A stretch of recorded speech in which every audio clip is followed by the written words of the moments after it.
이 험한 세상을 살아가면서 믿음의 멘토를 만날 수 있는 것은 큰 은혜요 축복입니다. 바울은 디모데에게 그가 감당해야 할 중심 사역이 무엇이며 또 그 사역을 성취하기 위하여 가져야 할 태도가 무엇인지를 말씀하고 있습니다. 고난 속에도 복음의 일꾼됨에 감당할 자세를 감추도록 돕고자 했습니다. 말씀을 통해서 복음의 일꾼이 갖추어야 할 자세가 무엇인지 오늘 이 시간에 말씀을 나누어 보도록 하겠습니다. 사도 바울은 성도들이 좋은 군사가 되어야 함을 강조하고 있습니다. 그리스도의 좋은 군사는 어떤 자입니까? 좋은 군사는 그리스도 안에 있는 은혜 속에서 강해야 합니다. 어떤 임무가 주어져도 흔들리지 않고 극한 상황 속에서도 자기에게 주어진 임무를 감당하는 자가 좋은 군사입니다. 그리스도의 군사인 성도들도 어떤 직분을 맡기든지 강하고 담대하고 강할 때 좋은 군사라 칭찬을 받을 수가 있습니다. 그러면 어떠한 강인한 군사가 될 수가 있습니까? 능력으로 충만해져야 합니다. 인간의 힘으로 강하여진 것이 아니라 하나님의 주시는 그 능력으로 강해져야 해야 합니다. 지금 어떤 직분을 맡고 계십니까? 우리의 힘으로는 할 수 없습니다. 그 직분을 잘 감당할 수 있도록 하나님께 구할 때 하나님께서는 반드시 우리에게 갑절로 그 능력을 부어주심을 믿으시기를 간절히 바라겠습니다. 모세가 그러했고 기도온이 그러했습니다. 예레미야가 하나님의 소명 앞에서 느꼈던 그 두렵고 떨리는 마음을 오늘 이 자리에 앉은 우리들도 그 마음을 느끼시기를 간절히 바라겠습니다. 하나님의 말씀대로 살려고 할 때 믿음을 지키지 못하게 하는 위기가 찾아온 적이 있을 것입니다. 이것이 하나님의 뜻임을 분명히 알면 주변 상황의 문제도 거대하게 보일 때도 우리는 이겨나갈 수 있습니다. 그렇지만 우리는 너무나 연약한 존재이라 우리의 주위의 상황들로 인하여서 때로는 사명도 말씀도 뒤로 하고 도망치고 싶을 때도 있었을 것입니다. 사랑하는 성도 여러분, 신앙의 위기가 찾아왔을 때일수록 우리는 더 주님 앞에 가까이 나아가시기를 간절히 바라겠습니다. 우리는 나약하지만, 우리는 힘은 없지만 우리 안에 계시는 주님은 위대한 전능자이십니다. 그리스도 예수 안에 있으며 우리는 더 이상 겁낼 것이 없습니다. 넉넉히 이길 힘을 주신 주님의 그 은혜 속에 잠겨야 할 것입니다. 하나님의 힘은 모든 일에 부족함이 없이 충분하고 강력합니다. 주의 사명을 감당하는 원천은 주의 은혜 안에 거하는 것임을 알아야 할 것입니다. 늘 주님의 은혜의 도움을 구하고 그 앞으로 나아가시기를 간절히 바라겠습니다. 그러나 나의 나든 것은 하나님의 은혜로 된 것이니 내게 주신 그 은혜가 헛되지 아니하여 내가 모든 사도보다 더 많이 수고하였으나 내가 아니요 오직 나와 함께 하신 하나님의 은혜로다.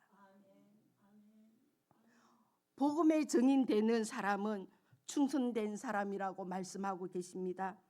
군인의 생명은 명령에 절대 복종해야 합니다.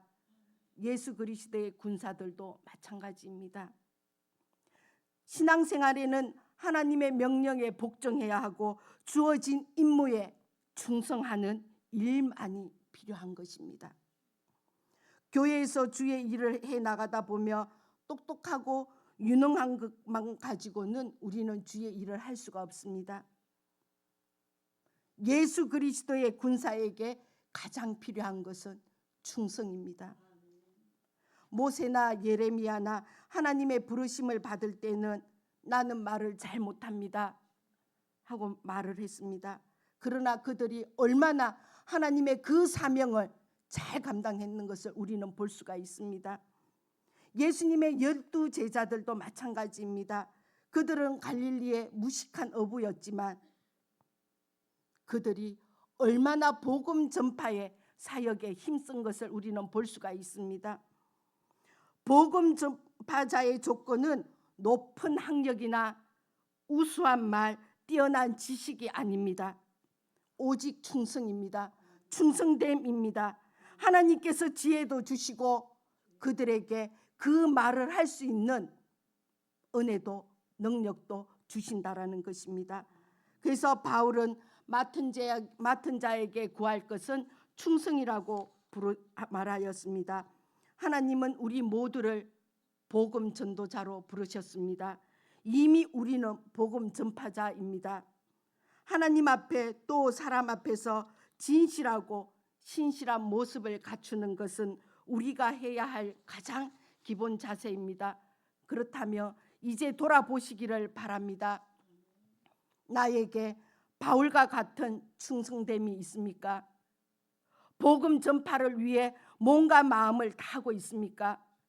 주님으로부터 착하고 충성된 종이라고 불릴만 합니까? 잠언 25장 13절에 말씀이 있습니다. 충성된 사자는 그를 보낸 이에게 마치 추수하는 날의 얼음 냉수 같아서 능히 그 주인의 마음을 시원케 하느니라. 아멘입니다. 내가 그리스도 예수의 좋은 군사로 나와 함께 고난을 받을지니 말씀하고 계십니다. 그리스도의 좋은 군사는 고난 받는 것을 두려워해서는 안 됩니다. 예수 그리스도의 군사들도 자기 십자가를 지고 주님을 따라가야 합니다. 주님은 자기 십자가를 지고 주님을 따르지 않는 자는 주님께 합당하지 않는다고 말씀하십니다. 우리는 그리스도를 위하여 핍박을 받을 때 기뻐해야 합니다. 사도 바울은 그 당시 로마의 대화자의 주범으로 몰려 투옥되어 사형을 앞두고 있는 상황이었습니다. 한평생 복음을 위해 온갖 고난을 당한 사도 바울에게 씌워진 억울한 누명이었습니다. 이러한 고난을 사도 바울은 도리어 디모데에게 함께 고난을 받자고 했습니다. 그렇다면 우리가 감당해야 할 고난은 무엇입니까? 복음을 위해서 살기를 작정한다면 고난은 그 강도와 방법은 달리할 뿐 그때나 지금이나 동일하게 우리를 공격할 것입니다. 복음을 위해 사는 자에게는 고난을 주는 세력 역시 동일하기 때문에 물론 우리는 과거의 믿음의 선배들처럼 제도적인 고난은 받지 않지만 현재 우리는 복음을 위해서 가정에서, 직장에서, 사회에서 많은 사람들에게 고난이 있습니다. 그렇다고 해서 우리가 복음을 위해 살고 있다면 그것조차도 우리는 두려워하지 않아야 합니다. 고난을 회피하지 마시기를 간절히 바랍니다. 그리하여 주님께 충성되고 좋은 군사로 인정받으시기를 간절히 바라겠습니다. 너희가 그리스도의 이름으로 욕을 받으며 복을 받을지니라. 영광의 영 곧 하나님의 영이 너희 위에 계심이라. 아멘. 군사로 다니는 자는 자기 생활에 얽매여 있는 자가 하나도 없다고 했습니다. 이는 군사로 모집한 자를 기쁘게 했습니다. 결국 이 말씀은 무슨 말씀입니까? 군사로 다니는 자는 자기 생활에 얽매여서는 안 된다고 했습니다. 우리 자신은 위해서 돈을 버는 것이 아니라 지위를 얻는 데 육신의 만족을 얻기 위하여서 살아가는 것이 아니라 쾌락 가운데 살아가는 것, 우리의 삶의 목표를 배제해야 한다라는 것입니다. 한동대학교의 모토가 무엇인가 아십니까? 배워서 남주자. 바로 여기 있는 말씀이에요.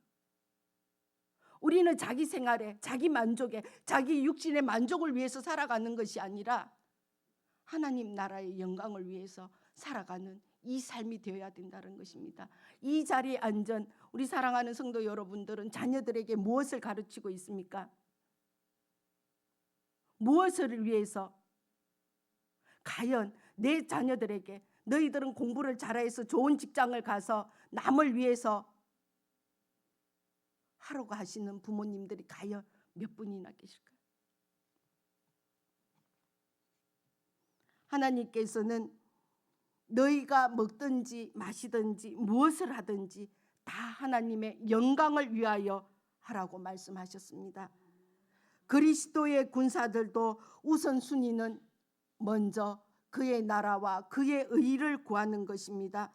그때 대장 되시는 예수님께 순종하고 충성하는 여러분 되시기를 간절히 바라겠습니다. 경계하는 자는 법대로 경계하지 아니하며 승리자의 관을 얻지 못할 것이며 좋은 경기자는 깨끗한 매너를 가진 자입니다. 올림픽 정신은 성패에 있지 않고 참여하는 정신에 있다고 했습니다. 예수 그리스도의 경기자들도 마찬가지입니다. 우리는 열심을 다하여 참여해야 합니다.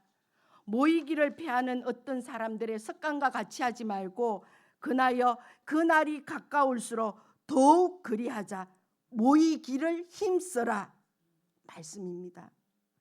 주님의 이름으로 두세 사람이 모이는 것에 주님이 함께 하신다고 말씀하셨습니다. 오순절 마가 요한 다락방에 120문 성도들이 모여서 기도할 때 성령이 임하였습니다. 잘 모여야 합니다. 그래야지 참다운 그리스도의 좋은 경기자가 될 수가 있는 것입니다. 좋은 경기자는 법대로 행하는 자가 좋은 경기자입니다. 그리하지 않으면 우리는 생명의 면류관을 받을 수가 없습니다. 성도들은 하나님의 말씀대로 살아야 합니다. 하나님의 사명을 다하여야 합니다. 국가대표 선수는 개인의 신분이기 이전에 온 국민을 대표하여 신부님을 명심하고 공적 정신으로 최선을 다하여 경기를 합니다. 성도들도 개인적인 신분이기 이전에 주님께서 피로 값주어 사신 하나님의 자녀라는 신분을 결코 잊어서는 안 됩니다. 성도의 신분은 그리스도의 지체요 성령님께 인재하는 하나님의 전임을 믿고 거룩해야 하며 깨끗하고 온전해야 합니다. 우리 그리스도인은 좋은 농부가 되어야 한다고 말씀하고 계십니다. 그러면 어떤 농부가 좋은 농부입니까? 좋은 농부는 부지런한 자입니다. 새벽녘을 보고 들녘을 나가서 저녁 늦게 별을 보면서 돌아오는 농부는 부지런한 농부입니다. 농부는 조금만 게을러도 그 농사는 망치게 됩니다. 예수님의 농부들도 부지런히 일하는 자가 되어야 합니다. 그리고 좋은 농부는 인내를 가진 자입니다. 여름에 뜨거운 햇볕에 몸이 익을 정도로 화끈거리면서 또 논에서는 벼 잎사귀에 얼굴을 잃었던 그리스도의 농부인 얼굴에 팔뚝에 다 찔러 상처투성이가 되면서도 인내하면서 농사를 행하고 있습니다. 이렇듯 그리스도인 농부들이 그 어려운 가운데서도 끝까지 인내하면서 그 열매를 맺기 위해서 노력한 것처럼 우리도 힘들고 어려운 일이 있어도 주님의 십자가를 생각하면서 참고 인내하며 나아가는 우리 성도 여러분들이 되시기를 간절히 바라겠습니다. 하나님만 바라보고 나아갈 때 우리 주님께서는 우리와 함께하여 주시고 우리를 늘 주님께서 강권적으로 인도하여 주실 것을 믿고 나아가시기를 간절히 바라겠습니다. 우리가 어떤 상황이 와도 낙심하지 마십시오. 하나님께서는 우리가 낙심하지 않으며 끝까지 우리를 놓지 않고 인도하여 주신다라는 것을 믿고 나아가시기를 간절히 바라겠습니다.